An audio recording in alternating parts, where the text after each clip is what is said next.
আমরা সবথেকে বেশি কাউকে ফ্রিতে যেটি দেই কিংবা কারো কাছ থেকে ফ্রিতে সবথেকে বেশি যেটি পাই সেটি হলো ফ্রি অ্যাডভাইস। এই ফ্রি অ্যাডভাইস দেওয়ারও কয়েকটি ক্যাটাগরি রয়েছে। ১ motivating free advice, ২ demotivating free advice, ৩ constructive criticism. Motivating free অ্যাডভাইসের মাধ্যমে কারো কনফিডেন্স গ্রো করা যায়, যেমন তুমি পারবে, চেষ্টা চালিয়ে দাও, একদিন ঠিকই হবে। ডিমোটিভেটিং ফ্রি অ্যাডভাইসের দ্বারা কারো কনফিডেন্স লো করা খুবই সহজ।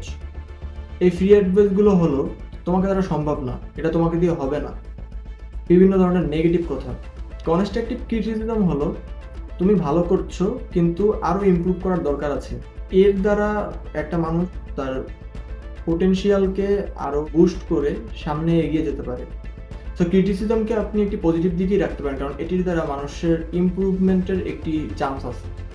So choose your words wisely, কারণ আপনার কথা দ্বারা একটা মানুষের কনফিডেন্স বাড়তে কিংবা কমতে পারে, তার জীবনে অনেক বড় একটি পরিবর্তন করতে পারে, তার ইমপ্রুভ হতে পারে, আবার তার ডাউনফলও হতে পারে। তো আমাদের চারপাশে যেসব মানুষ আছে তারা আমাদের অনেকে ফ্রি অ্যাডভাইস দেয় এবং আমরা অনেককে ফ্রি অ্যাডভাইস দিই।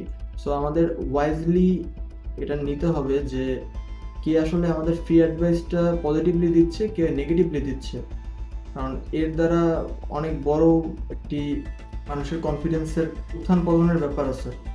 আপনি একজনের ফ্রি অ্যাডভাইসের ফলে নিজেকে ছোট মনে করবেন, আসলে তো আপনি ছোট না। আবার একজনে আপনাকে অনেক ভালো বলছে, আসলে আপনার কতখানি আপনি ভালো কিংবা আপনার কতখানি ইমপ্রুভ করার জায়গা আছে, এই জিনিসটা আপনার মাথায় নিয়ে তারপরে আগাতে হবে।